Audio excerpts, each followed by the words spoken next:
갈라디아서 2장 11절에서 14절 말씀 제가 읽겠습니다. 그러나 베드로가 안디옥에 이르렀을 때에 그가 책망받아야 했으므로 내가 대면하여 그를 반박하였노라. 이는 야고보에게서 어떤 사람들이 오기 전에 베드로가 이방인들과 함께 먹다가 그들이 왔을 때에 할례자들에 속한 그들을 두려워하여 그가 뒤로 물러가 자기를 분리하였기 때문이라. 이에 다른 유대인들도 그와 함께 위선을 행하고 심지어 바나바도 그들의 위선에 끌려갔느니라.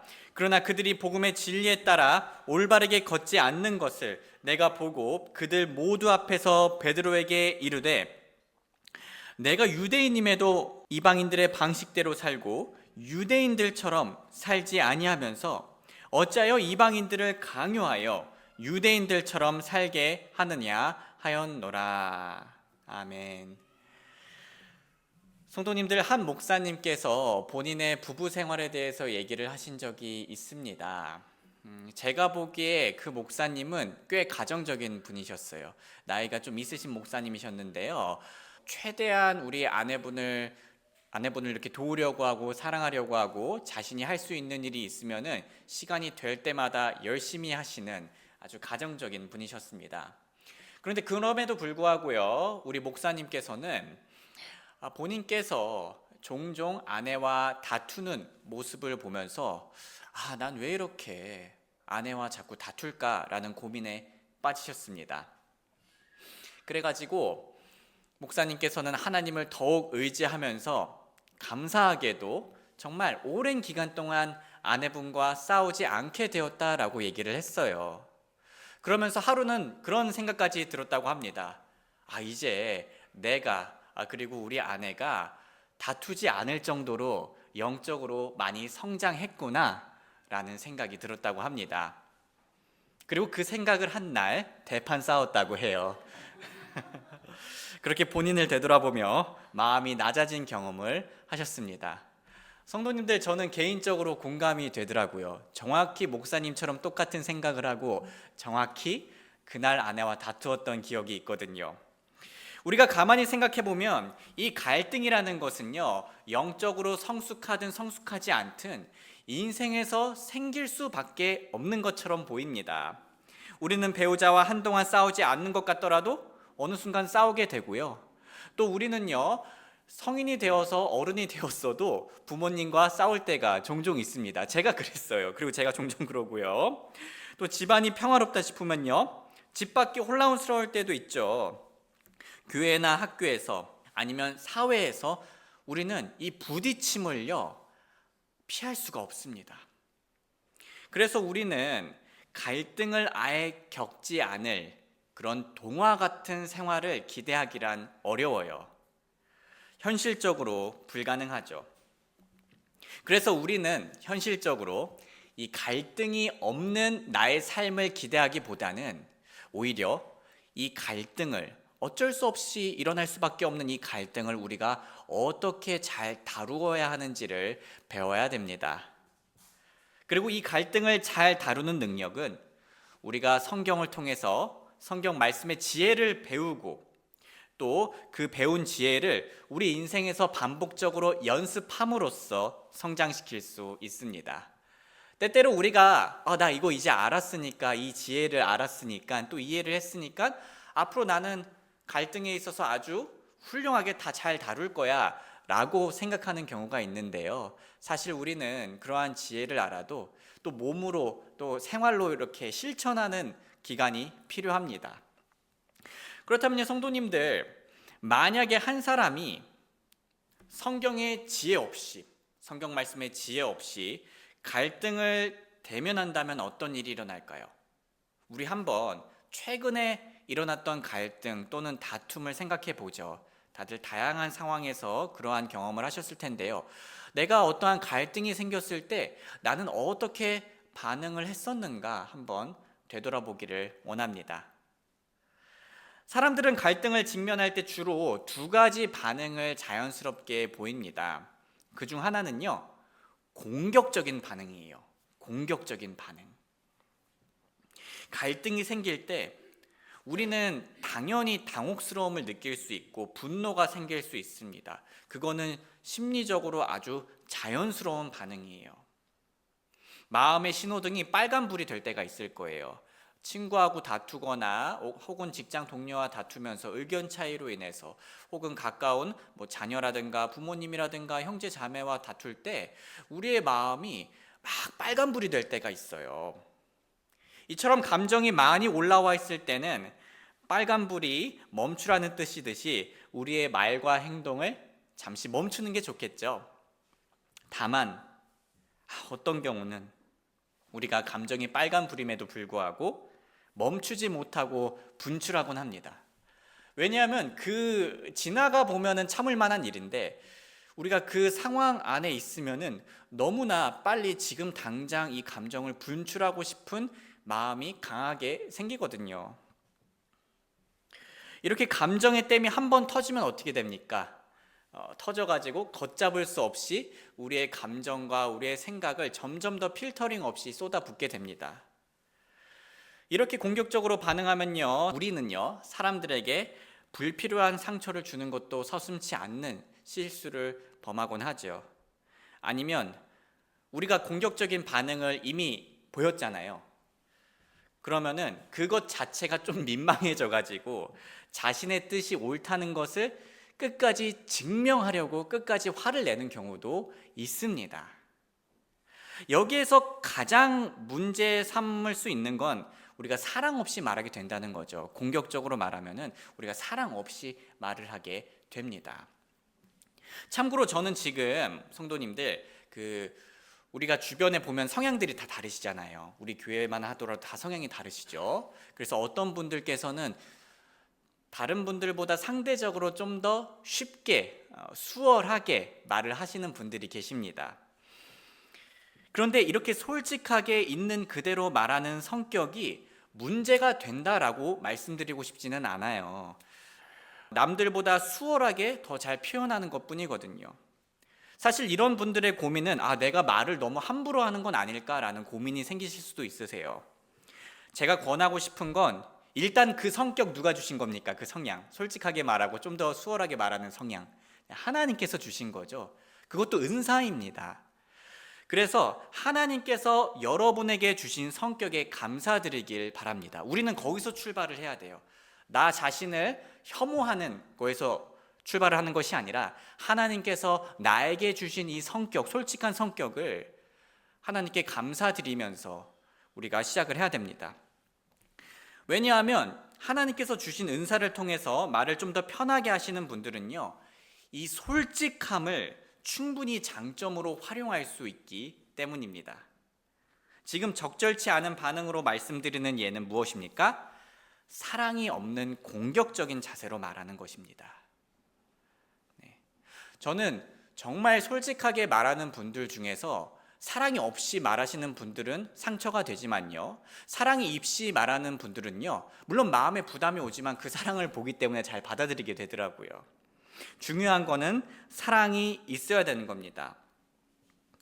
참고로 평소 조용한 사람이라고 하셔서요, 우리 교회는 또 조용하신 분들도 계시겠죠. 이 조용한 사람이라고 해서 무조건 공격적이지 않다고 장담할 수는 없습니다. 조용한 사람이라고 해서 공격적이지 않다라고 우리는 장담할 수 없어요. 표현을 쉽게 하는 사람들은 공격적이게 될 때 비유하자면 기관총이 됩니다. 다다다다다다다. 그런데 조용하신 분들이 공격적이게 되면요, 그분들은 마음의 화약을 이렇게 쌓은 다음에요, 펑 터트리는 수류탄이 될 수가 있으세요.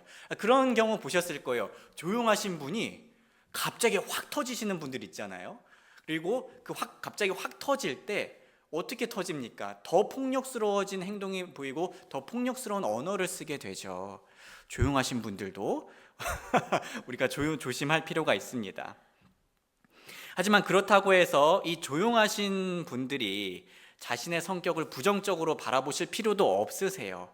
난 왜 이렇게 그때그때 분출을 못하지? 난 왜 이렇게 말을 제대로 못하지? 하면서 자기 혐오에 빠지실 필요가 전혀 없습니다. 그 성격 누가 주셨습니까? 그 은사? 우리 하나님께서 주셨습니다. 하나님께서 우리에게 그러한 성격을 주신 데는 다 이유가 있으신 거예요. 그래서 평소 말을 아끼시는 분들은 많은 장점이 있죠. 그분들은 더 신중할 수 있다라는 그 장점을 충분히 활용할 수 있으신 거예요. 지금 우리가 경계하려는 건요, 조용하신 분들이든 아니면 말을 좀 더 수월하게 하시는 분들이든 상관없이 사랑 없이 공격적인 반응을 보이는 것을 우리는 경계해야 된다는 겁니다. 그런데요, 성도님들, 사람들이 갈등을 직면할 때 이렇게 공격적인 반응을 보이기도 하지만요, 또 어떤 반응을 잘 보입니까? 회피하는 반응을 잘 보여요. 갈등을 피하려는 거예요. 사실 이 회피는 우리에게 매우 매력적인 해결책처럼 보입니다. 하루는 제가 어느 TV 프로그램에서 노부부가 나오는 걸 봤어요. 할아버지 할머니가 시골에서 사시는 장면을 보았는데요, 그 프로그램 진행자분께서는 그 노부부께 이렇게 질문했습니다. 아니, 아버님, 어머님, 어떻게 그렇게 서로 다투지 않고 잘 지내실 수 있으신가요? 그러자 할머니는 이렇게 말했습니다. 사실 우리 남편이 젊었을 적에는 그렇게 속을 썩였는데 나이가 들더니 괜찮아지더라고, 그렇게 말씀을 하셨어요. 그리고 할아버지께서는 이렇게 조그마한 목소리로 진행자분에게 대답하셨습니다. 말을 안 해야지 안 싸워. 할아버지는 그저 싸우기 싫어가지고 말씀을 안 하시는 것 같더라고요. 이처럼 사람들은 때때로 그 갈등 상황 자체를 피하고 싶은 마음에서 대화 자체를 회피합니다. 하고 싶은 말이 있으시겠죠. 그런데 말이 나오면은 자꾸 다투니까는 말을 안 하게 되시는 겁니다. 그 할아버지에게 있어서 혹은 이런 자세를 가지시는 분들에게 있어서 분명히 일리가 있고 지혜가 있으세요.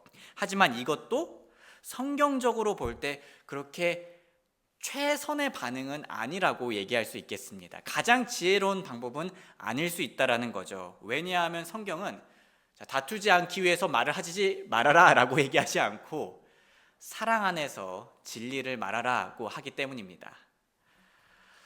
에베소서 4장 15절 말씀 우리 한번 같이 읽어보겠습니다. 시작. 오직 사랑 안에서 진리를 말하며 모든 것에서 그분에게 이르도록 자라고자 함이니 그분은 머리 곧 그리스도시니라. 또한 성경은요, 우리가 가면을 쓴 거짓된 모습이 아니라 가면을 벗고 서로에게 진실된 모습을 보여야 한다라고도 얘기합니다. 이것도 같이 읽어볼게요. 시작. 그런즉 거짓말을 내버리고 자기 이웃과 함께 각 사람이 진리를 말하라.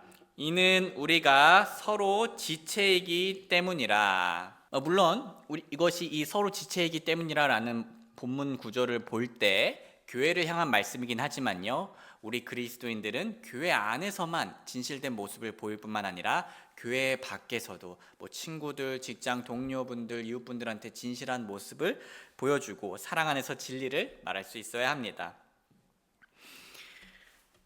사실 회피는 조금 헷갈릴 수가 있으세요. 왜냐하면 성경은 오래 참아주라고도 얘기하잖아요. 그리고 성경은 심지어 차라리 당해주라 라고 얘기할 때도 있어요. 그래가지고 그러한 진리들과 이 회피가 섞이면요, 회피가 좋은 거 아닌가 라고 생각을 하실 수가 있으십니다. 물론 우리가 지난주에 용서에서 배운 것처럼요, 그렇게 오래 참아주는 긍휼을 보이는 게 도움이 될 때가 있고 더 복음적일 때가 있습니다. 하지만 지난 시간에 배운 것처럼 모든 상황이 다 그런 건 아니라고 우리가 살펴보았었죠. 우리는 갈등을 회피하는 게 아니고 직면하며 다루어야 할 때도 있습니다. 왜 그래야 할까요? 여러 이유들을 앞으로 얘기하겠지만 그중 하나로 우리에게는 한계가 있기 때문입니다. 우리는 다 그 한계가 다르고요, 우리에게는 그 한계가 다 있습니다.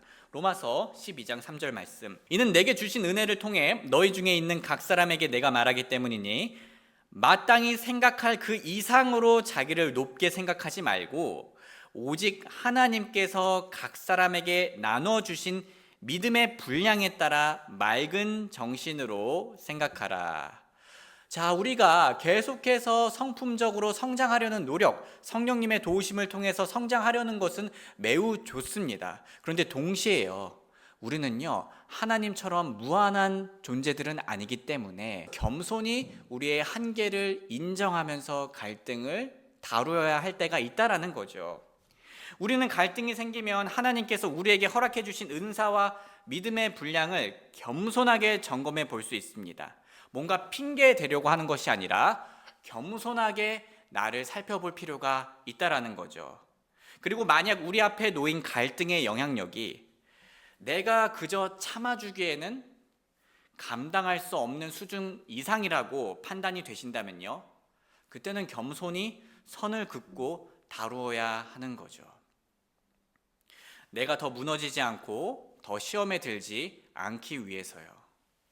또한 평소 갈등을 회피하는 사람은 그 갈등에 대해 여러 가지 질문을 던져보며 정말 이 회피가 올바른가에 대해서 생각해 볼 필요가 있습니다. 제가 지금 몇 가지 질문을 던질게요. 혹시 우리가 회피했다라는 느낌에 어떠한 그 갈등이 있으시다면요, 그 갈등을 한번 생각해 주시고요, 그리고 이 질문들에 대한 답을 마음으로 해보시기를 바랍니다.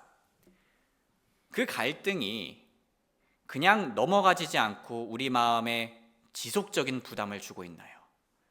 계속 생각나는 거예요. 그날 혹은 2, 3일에 끝나는 것이 아니라요. 또 그 갈등이 그 사람의 문제가 내 주변의 소중한 사람들에게까지 피해를 주나요? 내 가족, 내 교회, 내 주변에 내가 소속되어 있는 우리 직장이라든가요. 그리고 만약 우리가 이 갈등을 참으면요, 상대방은 하나님께 더 가까워질 것 같나요? 더 가까워질 것 같으면 우리가 좀 더 참아줄 수 있겠죠. 그런데 오히려 하나님으로부터 더 멀어질 것 같나요? 만약 이 갈등을 다루는 걸 미루면요, 장기적으로 볼 때 문제가 진정될 것 같나요? 아니면 시간이 지날수록 더 눈덩이처럼 불 것 같나요? 자, 성도님들은 어떠셨습니까? 하나님 안에서 우리가 지혜를 구하며 질문들에 대해서 답을 했을 때요, 그 질문들이 긍정적이셨나요? 아니면 부정적이셨나요? 만약에 그 질문들에 대한 답이 부정적이셨다면요, 아니야, 이거를 가만히 내버려 두면 눈덩이처럼 불어날 것 같고, 이걸 가만히 내버려 두면 내 속이 점점 더 썩어 문드러질 것 같고, 심지어 내 주변 사람들에게까지 악영향을 끼칠 것 같다면은 우리는 그 갈등을 피하지 말고 직면해야 됩니다. 정리하자면 지난 시간에 배운 용서와 같은 원리입니다. 우리의 오래 참음이 나와 상대방을 긍정적으로 변화시킬 것 같으면은 성도님들 힘드시겠지만요, 우리 좀 더 참아보는 것을 고려할 수가 있습니다. 다만 우리의 오래 참음이 나와 상대방을 부정적으로 변화시킬 것 같으면, 더 죄를 짓게 지을 것 같으면요, 혹은 더 하나님으로부터 멀어지게 만들 것 같으면 우리는 갈등을 해결하기 위해 노력해야 합니다. 행동을 해야 해요. 왜냐하면 나와 상대방을 부정적으로 변화시키는데 그걸 알매도 불구하고 오래 참는 건요, 긍휼이 아닙니다. 회피입니다. 사랑이 아닙니다. 방종입니다. 우리가 그렇게 상대방과 내가 부정적으로 변화하는데 오래 참으면요, 그건 또한 상대방과 나를 바르게 사랑하는 것도 아니다라는 것을 기억해 주면 좋겠어요. 그리고 이 갈등에 대한 공격적인 반응은요, 우리가 어떠한 폭발로 비유할 수 있다면요, 이 회피는 썩어감으로 우리가 비유할 수 있겠습니다. 회피하면 그 순간은 넘어가겠죠. 하지만 그건요, 성도님들, 우리가 음식물 쓰레기통에 있는 음식물 쓰레기통을 처리하지 않고 그냥 뚜껑을 덮어버리는 것과 같아요. 그러면 그 안에는 악취와 그 썩음과 그 곰팡이와 세균이 점점 더 증식하겠죠? 자, 그것처럼 우리가 마땅히 해결해야 할 갈등을, 문제를 해결하지 않으면요, 깨끗하게 하지 않으면요, 거기에는 썩어짐이 있고 단절이 있게 되는 겁니다. 너무나 감사하게도 우리는 갈등을 맞이할 때 공격적, 회피적 이 두 가지 갈래의 길만 있는 것은 아닙니다. 또 다른 길이 있어요. 하나님께서 주신 길. 그 길은 바로 성경적인 길입니다. 우리는 이 세 갈래의 길 중에서 성경적인 길을 선택하면 됩니다. 그리고 이 성경적인 길을 선택하고 걸어가는 법을요, 오늘 본문에서 바울이 설명해 주고 있는 거예요. 잠시 오늘 본문의 배경을 설명해 드리겠습니다. 오늘 본문은요, 사도 바울이 베드로의 잘못을 보고 회피하지 않으면서 또 공격적이지 않으면서 바르게 있는 그대로 다루는 장면이 나오는데요. 어쩌다 베드로가 잘못을 하게 됐을까요? 하나님의 12 제자인 베드로가 무슨 잘못을 저지른 것이었을까요? 성도님들, 유대인들은요, 본래 이방인들과 식탁 교제를 하지 않는 것이 관례였습니다. 하지만 그것이 하나님의 뜻이 아님을 베드로는 알고 있었어요. 사도행전 10장 28절 베드로가 말을 하는 겁니다. 그러자 베드로가 그들에게 이르되 유대인인 사람이 다른 민족에 속한 사람과 교제하거나 그에게 나아가는 것은 율법에 어긋나는 일이라는 것을 너희가 아느니라. 그러나 하나님께서는 내가 어떤 사람도 속되다 하거나 부정하다 하지 말 것을 내게 보여주셨도다. 베드로는 이렇게 말했습니다. 당시에 유대인들이 이방인들과 거리를 두고 선을 긋는 모습을 보이자 베드로는 아니다, 하나님 안에서 그들은 더럽지 않다, 우리가 하나 될 수 있는 존재다라는 거에 대해서 얘기를 해줬던 거죠. 하지만 이렇게 얘기했음에도 불구하고 당시에 유대인들 중에서는요, 여전히 유대인들의 전통과 또 율법을 강조하는 사람들이 있었어요. 베드로는 그런 율법주의적인 유대인들이 틀린 것을 알았습니다. 그래서 사실 이 부분에 있어서만큼은 베드로는 유대인들의 잘못을 지적하면서 갈등을 직면해야 됐어요. 하지만 베드로는요, 오늘 본문에서 보면요, 회피의 길을 선택을 했습니다. 베드로는 유대인들의 눈치를 보며 복음이 아닌 유대인들의 방식을 따랐던 거죠. 베드로는 이방인들과 함께 식사하다가 유대인들이 오니까 자신을 분리하는 잘못을 저질렀습니다. 율법적인 유대인들은 베드로가 자신들처럼 행동하니 베드로가 자신들의 뜻에 동의한다라고 이해를 할 수 있었죠. 그리고 베드로의 그런 모습을 보고요, 또 어떤 일이 일어났냐면요, 베드로처럼 행동하는 사람들이 생겼습니다. 갈라디아서 2장 12절과 13절 같이 읽어보겠습니다. 시작. 이는 야고보에게서 어떤 사람들이 오기 전에 그가 이방인들과 함께 먹다가 그들이 왔을 때 할례자들에 속한 그들을 두려워하여 그가 뒤로 물러가 자기를 분리하였기 때문이라. 이에 다른 유대인들도 그와 함께 위선을 행하고 심지어 바나바도 그들의 위선에 끌려갔느니라. 베드로의 이 행동은 단순히 문화에 맞춰주는 정도가 아니었습니다. 혹은요, 우리가 고린도전서에서 보면요, 고기를 먹는 것과 고기를 먹지 않는 것, 둘 다 죄가 되지 않았기 때문에 충분히 맞추어 줄 수 있었는데요, 그렇게 맞추어 주든 맞추어 주지 않든 죄가 되지 않는 그러한 상황이 아니었어요. 베드로의 이 행동은 복음의 진리를 훼손하는 심각한 죄였습니다. 베드로는 복음을 통해서 이방인과 유대인이 없고 하나 되었는데, 우리 예수 그리스도를 통하여서 이제 더 이상 이방인과 유대인들의 구분이 없고 그들이 그리스도 안에서 하나가 되었는데, 베드로는 그 복음에 따라서 행동하지 않았던 겁니다. 복음으로 구원받았겠지만 복음 중심으로 살지 않았던 거죠. 바울은 이처럼 복음의 은혜와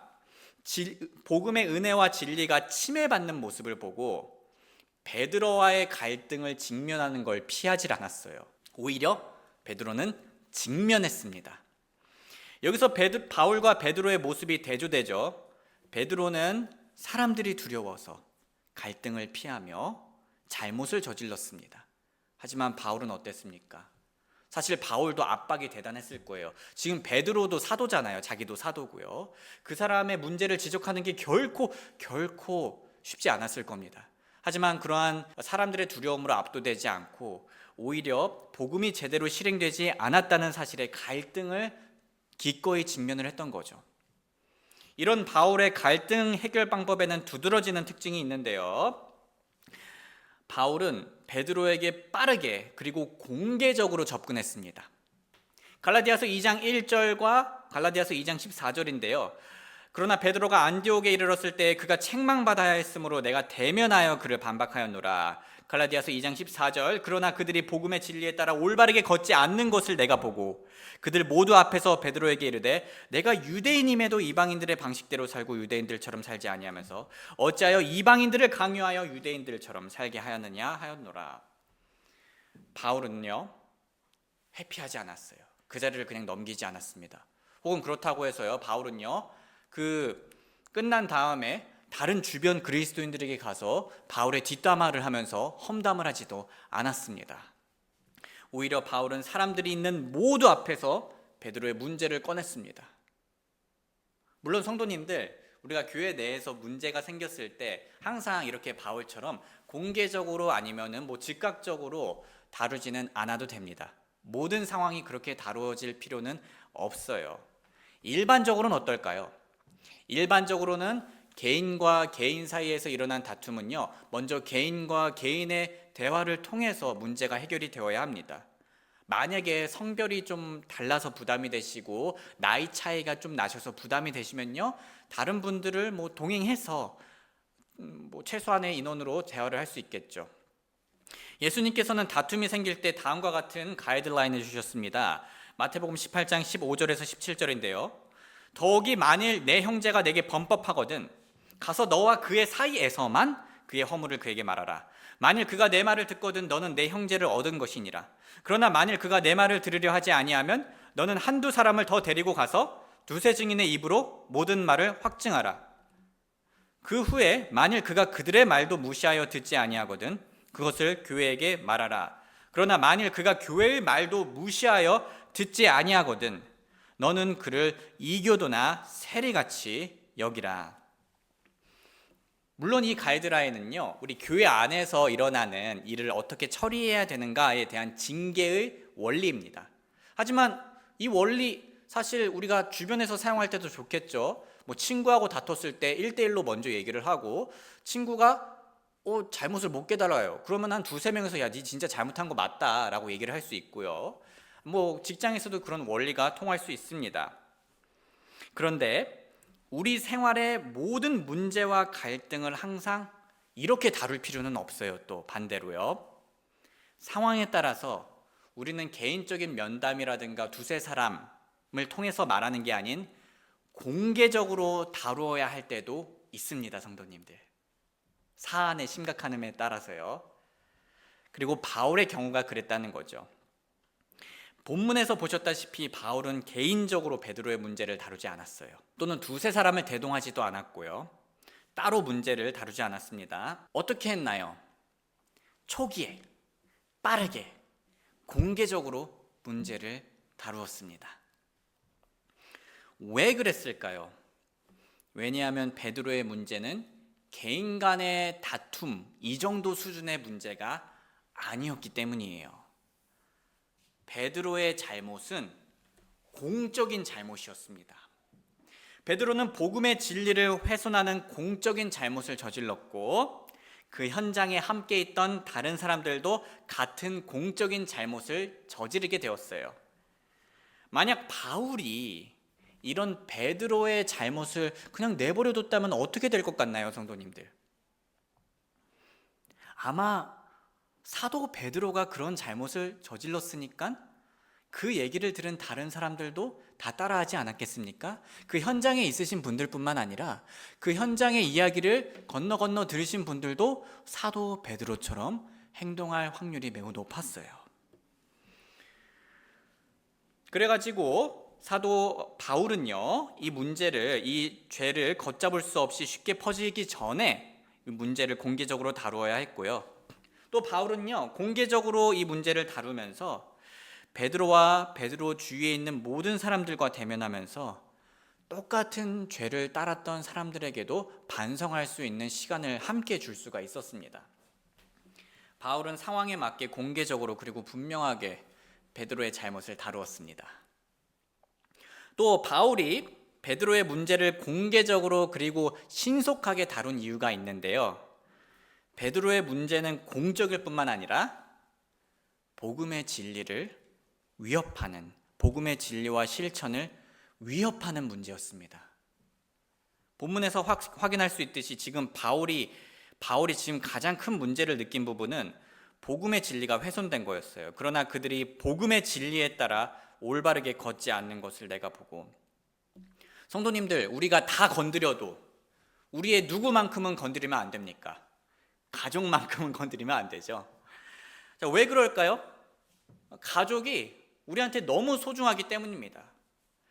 그것처럼 바울은 너무나 소중한 진리인 복음이 건드려지는 것을 매우 심각하게 여겼고요. 특히 이 경우에, 이 오늘 본문 같은 경우에는요, 베드로는 복음을 통해 구원받은 하나님의 가족 관계를 잘못된 방식으로 건드렸어요. 사실 그냥 건드린 게 아니라요, 예수님께서 하나 되게 하시고 예수님께서 가족 되게 하신 걸요, 찢어버린 겁니다. 행동하면서요. 예수님께서 십자가로 하신 놀랍고 위대하고 우리한테 너무나 소중한 관계를 부정하며 따르지 않았던 거예요. 이 모든 것들은 복음의 능력을 부정하고 복음을 잘못 나타내는 것이었습니다. 그래서 바울은 베드로에게 문제를 직시하게 한 것이었고요. 또 동시에 바울이 충분히 더 공격을 하거나 혹은 화를 낼 수 있었지만은 바울은 온유하게 질문을 던지면서 베드로의 반응을 기다려 주었습니다. 갈라디아서 2장 14절, 그들 모두 앞에서 베드로에게 이르되 내가 유대인임에도 이방인들을 방식대로 살고 유대인들처럼 살지 아니하면서 어찌하여 이방인들을 강요하여 유대인들처럼 살게 하느냐 하였노라. 이것이 오늘 본문의 배경이었습니다, 성도님들. 그리고요, 우리가 성경적으로 갈등을 해결하려면요, 이런 바울의 본을 따라야 된다라는 말씀을 드리고 싶은 거예요. 물론 방금도 말씀드렸다시피 우리는요, 교회 안에서 이 개인과 개인 간의 어떠한 서운한 일이라든가 다툼이라든가 이러한 것들은 개인과 개인의 수준에서 시작을 해야 됩니다. 다만 한 방에 교회 전체에 영향을 끼칠 수 있는 부분은 다르다는 거예요. 저는 교회에 전반적으로 치명적인 영향을 끼칠 수 있는 일이 생기면요, 바울처럼 긴급하게 그리고 초기에 다룰 겁니다. 공개적으로요. 여기에는 저 같은 사역자도 예외가 아닙니다. 지금 오늘 누가 잘못을 지적당했죠? 베드로가 지적을 당했죠? 자, 그러면요, 사도 베드로님이 지적을 당했으면요, 저도 잘못했을 때 제가 지적을 당하는 게 맞아요. 바울은 베드로의 위선에 대해 지적하였습니다. 교회는 위선이 아닌 진실된 모습을 보여야 하는 곳이죠. 교회는 어떤 사람들의 모임입니까? 복음을 통해 구원받은 사람들의 모임입니다. 교회는 누구의 몸입니까? 예수님의 몸입니다. 그런 교회에서 누군가 거짓을 퍼뜨리는 모습을 보인다면요, 제가 거짓말 한두 개 가지고 얘기를 하는 게 아니에요. 거짓을 만연하게 보이는 사람이 있다면요, 그 문제는 반드시 다루어져야 합니다. 예수님께서 성전을 정결하게 하셨듯이 예수님의 사랑 울림 교회는 교회를 정결하게 하려고 해야 돼요. 또한 저는 바울처럼 우리 안에 복음의 진리와 실천을 위협하는 문제가 있으면요, 공개적으로 다룰 겁니다. 왜냐하면 복음의 진리를 위협하는 죄를 공개적으로 다루지 않으면요, 우리 그 베드로의 경우처럼 그런 죄를 지어도 괜찮겠구나, 혹은 그런 죄를 같이 지어야겠다라는 유혹이 올 수 있기 때문입니다. 그리고 제가 복음의 진리를 위협하는 죄를 공개적으로 다룰 때 이미 잘 따르고 계신 주변 교회 형제 자매님들도 성경적으로 무엇이 심각한 죄인지 다시 한번 확인할 수 있고, 또한 우리가 잘못한 사람을요, 진짜 용서하고 사랑하고 그 사람의 최선을 바란다면요, 우리는 회피해서는 안 돼요. 성도님들, 저는 제 자녀들이 나쁜 길로 가면요, 회피하지 않을 겁니다. 그리고 성도님들께서도 제가 나쁜 길로 가면요, 회피하지 말아주시길 바라고요. 우리가 서로 그런 가족 같은 관계가 되어야 합니다. 사랑으로 갈등을 직면하고 우리는 이 문제에 대해 바르게 대처를 해야 해요. 왜냐하면 이렇게 직면하고 대처해야지 잘못한 사람은 자신의 죄가 얼마나 큰지 알 수 있고요, 또한 우리가 바르게 대처해 줘야지 잘못한 사람은 계속해서 더 큰 죄를 교회 안에서 짓지 않을 수 있습니다. 혹은 개인과 개인의 관계에서는요, 가족과 가족 간의 관계에서는 이거에 대해서 바르게 직면해야지 내 가족이 나한테 계속해서 죄를 짓지 않게 만들 수가 있어요. 즉 복음을 믿는 우리는 우리의 최선뿐만 아니라 그 잘못한 사람의 최선을 위해서도 갈등을 직면하고 대처해 줘야 합니다. 그래서 우리가 기도해야 할 거는요, 복수가 아니라 우리가 기도해야 할 것은 그 사람의 잘못을 직면하게 하고 갈등을 기꺼이 겪을 만큼 그 사람을 사랑하는 것, 그 큰 사랑을 기도할 수 있는 거죠. 성도님들, 우리 한번 상상해 보죠. 베드로가 자신의 잘못을 지적받았을 때 무안했겠죠. 무안했겠지만 또 마음이 좀 안 좋을 수도 있습니다. 사람이라서. 그런데 그 감정이 계속 쭉 갔을까요? 아니요. 고마워했을 겁니다. 바울을 싫어하지 않았을 거예요. 오히려 고마워했을 거예요. 베드로는 복음의 진리가 잘 지켜지도록 바울이 용기를 내어준 것에 대해서, 갈등을 직면한 것에 대해서 감사했을 겁니다. 바울의 복음적인 사랑은 갈등을 회피하지 않았습니다. 그리고 베드로는 그 사랑 덕분에 더 이상 죄를 짓지 않을 수 있었어요. 또한 형제 자매님들, 이 부분을 강조하고 싶네요. 목사인 저는요, 다윗이 원래 왕이 되기 전에 뭐였죠? 목자였잖아요. 그런데 우리가 가만히 그 다윗의 얘기를 들어보면요, 곰과 사자가 왔을 때 다윗이 어떻게 했다고 했나요? 도망갔다고 했나요? 아닙니다. 목숨을 걸고 싸웠다고 하죠. 저는 그 말씀을 볼 때 제 자신의 부족함을 많이 느끼게 됩니다.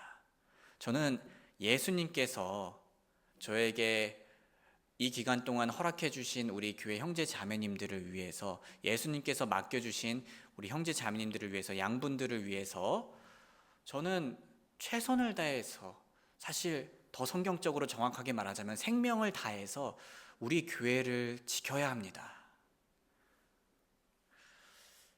왜냐하면 양들을 지키는 것이 하나님께서 저에게 주신 소명이기 때문이죠. 그리고요, 성도님들, 저뿐만 아니라 우리 교회 사랑울림 형제 자매님들께서도요, 교회를 함께 지키는 데 동참해 주시기를 제가 부탁드릴게요. 왜냐하면 우리는 함께 복음으로 구원받았기 때문입니다. 우리는 간판만 교회가 아니라 복음의 진리에 합당하게 걷는 교회를 세우려고 합니다. 그래서 우리는 누군가 우리의 눈을 공격하면 어떻게 하나요? 우리 머리 공격하면 우리 어떻게 자동으로 반응하죠? 이렇게 가드를 올리겠죠. 자, 손으로 막습니다. 그것처럼 마귀와 세상의 공격이 왔을 때 우리는 서로가 서로를 지켜주는 지체가 되어줘야 돼요. 이 교회가 나에게 얼마나 소중한가요? 이 교회가 우리에게 얼마나 소중해요?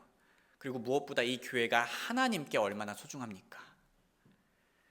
사탄과 마귀는 양의 탈을 쓴 이리도 보낼 거예요, 성도님들. 그리고 울부짖는 사자처럼 우리 교회가 믿는 복음의 진리를 위협할 겁니다. 단순히 이론적인, 교리적인 부분뿐만 아니라요, 베드로의 경우처럼요, 우리가 진리에 따라 합당하게 살아가는 거에 있어서 위협을 가하고 유혹을 줄 겁니다. 하지만 성도님들, 용기를 내시길 바랍니다. 저도 용기를 내겠습니다. 왜냐하면 예수님께서 이렇게 말씀하셨기 때문이에요. 마태복음 10장 16절에서 31절인데요. 보라, 내가 너희를 보내는 것이 양들을 이리들 가운데로 보내는 것과 같도다. 그러므로 너희는 뱀들같이 지혜롭고 비둘기들같이 무해하라. 그러나 사람들을 조심하라. 이는 그들이 너희를 공회에 넘겨주고 그들이 자기들의 회당들에서 너희를 채찍질할 것이기 때문이라. 또 너희가 나로 인해 총독들과 왕들 앞으로 끌려가 그들과 이방인들에게 증언하리라. 그러나 그들이 너희를 넘겨주는 때에 너희는 어떻게 혹은 무엇을 말할까 염려하지 말라. 이는 너희가 말할 것을 바로 그 시간에 너희에게 주실 것이기 때문이라. 이는 말하는 이가 너희가 아니요 너희 안에서 말씀하시는 너희 아버지의 영이시기 때문이라. 물론 우리가 어떠한 말을 해야지라고 준비는 할 수 있어요. 그런데요, 이거에 너무 매몰되어서 염려할 필요가 없다는 겁니다. 하나님 아버지 영께서 우리의 지혜가 되어주시고 도움이 되어주실 거예요. 또 몸은 죽여도 혼은 능히 죽이지 못하는 자들을 두려워하지 말고 오직 혼과 몸을 모두 능히 지옥에서 멸하시는 그분을 두려워하라. 참새 2마리가 1아사리온에 팔리지 아니하냐? 그러나 너희 아버지의 허락 없이는 그것들 중에 하나도 땅에 떨어지지 아니하리라. 오히려 아버지께서는 너희 머리에 머리털까지도 다 세시느니라. 그러므로 너희는 두려워하지 말지니 너희는 많은 참새들보다 더 귀중하니라. 우리는 우리 하나님 아버지의 도우심과 보호하심을 믿으며 갈등을 피하지 않고요, 승리할 수 있습니다. 정리하자면요, 바울은 복음의 진리가 위협받는 모습을 보고 갈등을 직면했습니다. 이렇게 우리는 바울을 통해 우리가 복음과 관련된 문제에 있어서 민감해져야 한다는 것을 알 수 있습니다. 단순히 그 예수님의 죽으심과 묻히심과 부활하심에 대한 거에만 민감한 것이 아니라요, 그거에 따라 걷는 삶에 대해서 우리는 민감해져야 돼요. 동시에 우리는 복음을 생각할 때 갈등을 다룰 때의 바른 자세도 배울 수 있습니다. 사실 오늘 말씀은 지난 말씀의 내용과 잘 연결이 되죠. 우리가 복음으로 정말 상대방을 위한다면 용서하되 바르게 대처해 줘야 합니다. 그것처럼 우리가 복음으로 정말 상대방을 위한다면 갈등을 피하지 않고 직면하며 대처해야 할 때가 있습니다. 물론 이때 대처할 때의 마음은요, 보복이라든가 공격적인 마음이 아니에요. 사실 우리한테 그러한 마음이 너무나 쉽게 생길 수가 있죠. 이때 우리 대처할 때의 마음은요, 나와 상대방 그리고 내 주변 사람들의 최선을 위하는 마음으로 대처하는 겁니다. 소중한 형제 자매님들, 마지막으로 우리는 앞으로 갈등을 복음으로 잘 해결하기 위해 회개할 수 있습니다. 갈등이 잘 해결되지 않는 것, 혹은 우리가 갈등을 해결하기 위해 노력하지 않는 것, 그 밑바닥에는요, 우리가 회개해야 할 마음 상태가 있다라는 뜻입니다.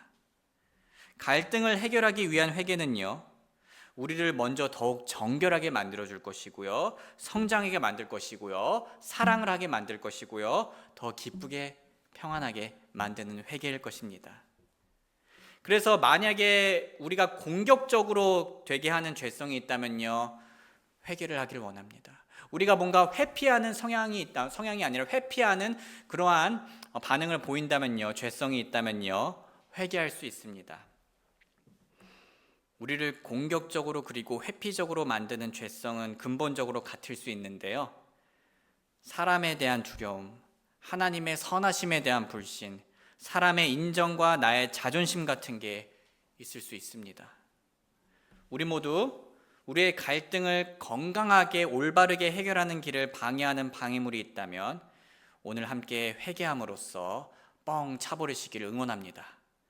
그리고 복음으로 사랑 안에서 진리를 말하며 우리의 가정과 교회와 또 사회에서 갈등을 복음적으로 그리스도인답게 해결해 나가는 저와 여러분들이 되길 주님의 이름으로 소원합니다. 우리 잠시 노래가 연주되는 동안 최근에 갈등을 겪었거나 요즘 겪고 있는 갈등을 생각해 보도록 하겠습니다. 그리고 우리가 직면해야 할 갈등인지 아닌지를 구별할 수 있는 지혜를 하나님께 구하겠습니다.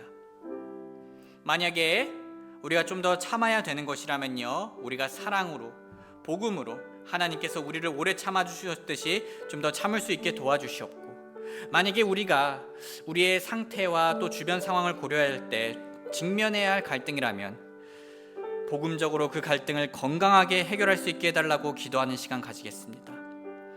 그리고 이 갈등에서 오는 두려움과 또 어려움을 하나님께서 마음의 평화와 또 용기로 변화시켜 주시기를 간절히 기도합니다.